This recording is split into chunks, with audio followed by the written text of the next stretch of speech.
안녕하세요. 조선시대 폐위된 군주 이야기, 오늘은 광해군의 유배 생활과 죽음에 관해 말씀드리겠습니다.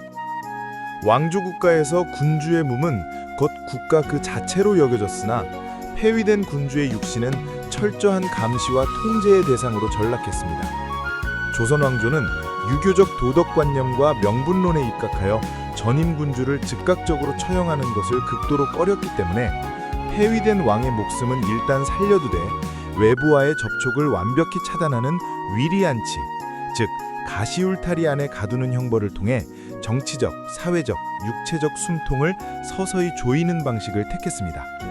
그러나 이들의 존재 자체가 후속 정권에게는 끊임없는 정치적 위협이자 반대파들의 잠재적 구심점이었으므로 유배 생활의 끝은 예외 없이 비참한 죽음으로 귀결되었습니다.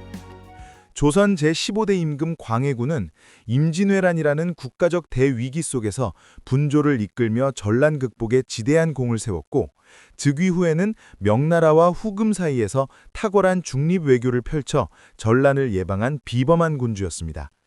그러나 전후 복구 과정에서의 무리한 궁궐 토목공사로 민생을 피폐하게 했고, 왕위의 위협 요소였던 친형 임해군과 이복동생 영창대군을 처형했습니다. 급기야 계모인 인목대비를 서궁에 유폐시키는 폐륜을 저질렀다는 명분으로 서인 세력의 반발을 샀습니다.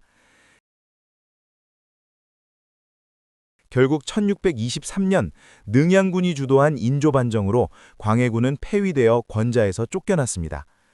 광해군의 유배 생활은 조선시대 국왕 및 왕족의 유배사를 통틀어 가장 길고 혹독했습니다.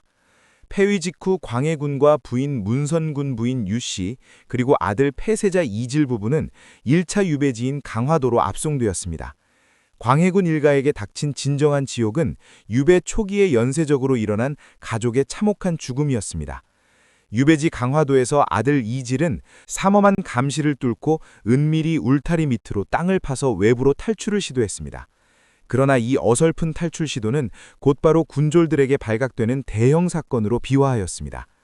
이 탈출 사건은 인조 정권에게 광해군 일가를 처단할 완벽한 구실을 제공했습니다. 인조는 이질에게 자결을 명했고, 남편의 죽음을 목도한 며느리 폐세자빈 역시 나무에 목을 메어 스스로 목숨을 끊었습니다. 강화도의 다른 거처에 격리되어 유배 중이던 광해군과 부인 유씨에게 아들 부부의 비극적인 결말이 곧바로 전해졌습니다. 자식과 며느리를 하루아침에 모두 잃은 충격과 참담함을 이기지 못한 부인 유씨는 심한 화병을 얻어 시름시름 앓다가 그로부터 불과 4개월 후 48세의 나이로 세상을 떠나고 말았습니다. 반정이 일어난 지 1년도 되지 않아 가족이 모두 몰살당하고 광해군 홀로 이 세상에 남겨지게 된 것입니다. 조선의 권력 핵심부에서 일어난 극적인 투쟁은 이렇듯 패자의 가족들을 무참히 쓰러지게 만들었습니다. 가족을 모두 잃은 고통 속에서도 광해군의 순환은 끝나지 않았습니다. 정통성이 취약했던 인조 정권은 이괄의 난이나 정묘호란 등 내부 반란과 외부 침입이 발생할 때마다 광해군이 반대 세력이나 외세의 구심점으로 이용될 것을 극도로 우려했습니다. 이에 따라 광해군은 강화도에서 교동도로, 다시 강화도로 끊임없이 유배지를 옮겨 다녀야 했습니다. 급기야 1637년 병자호란 이후 청나라가 광해군의 안위를 구실로 조선 조정을 압박할 것을 염려한 인조 정권은 광해군을 한양에서 가장 멀리 떨어진 제주도로 이배하기로 결정했습니다.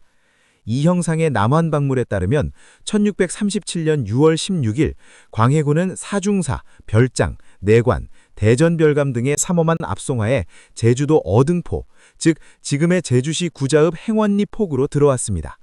압송 과정은 철저한 비밀에 붙여졌으며 배가 어등포 포구에 닿고 나서야 호송 책임자인 이원노가 비로소 이곳이 제주라는 사실을 밝혔습니다.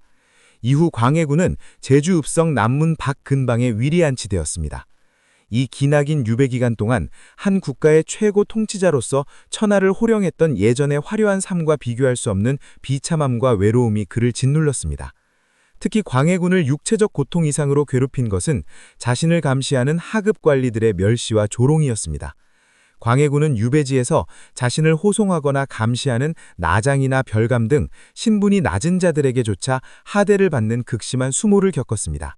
영감이라는 조롱 섞인 호칭을 듣거나 어린 심부름꾼들에게조차 무시와 욕설을 듣는 일이 허다했습니다. 이러한 참혹한 현실 속에서도 광해군과 그를 수행하던 사람들은 처절한 생존 투쟁을 이어나갔습니다. 당시 광해군을 곁에서 모시던 시녀와 내인들은 생계를 유지하기 위해 술을 거르고 남은 술지개미를 이용하여 모주라는 탁주를 만들어 팔기도 했습니다. 당시 제주의 애주가들이 극찬했던 이 술은 광해군의 어머니가 만들었다고 해서 민간에서 대비모주라고 불렸습니다. 이는 유배된 왕실 일가가 국가의 지원을 받지 못하고 생계를 위해 직접 상업활동에까지 나서야 했던 유배 생활의 적나라한 비참함을 여실히 보여주는 일화입니다. 광해군은 폐위된 후 무려 19년을 더 살았습니다. 그가 실제로 왕위에 있었던 15년의 세월보다도 더 긴 시간이었습니다. 더 이상 어떤 권력도 정치적 희망도 존재하지 않는 텅 빈 제주도의 가시울타리 안에서 광해군은 자신에게 가해지는 온갖 수모와 모멸감을 인내하며 묵묵히 버텼습니다. 그가 왜 스스로 목숨을 끊지 않고 그 모진 치욕을 견뎠는지에 대해서는 역사학자들 사이에서도 해석이 분분합니다. 숱하게 지우고 고친 흔적들 속에서 그가 어떤 역사를 지우거나 남기고 싶었는지, 그저 생존하는 것 자체가 자신을 폐위시킨 자들에 대한 무언의 저항이었을지는 알 수 없습니다. 결국 1641년 광해군은 제주 유배지에서 67세의 나이로 파란만장했던 생을 마감했습니다. 그는 조선 역사상 유일하게 타양인 제주도에서 세상을 떠난 군주였습니다. 인조 정권은 그가 죽은 후에야 비로소 안도하며 그의 시신을 한양으로 운구하여 부인 유씨의 무덤 곁에 장사 지내도록 허락했습니다.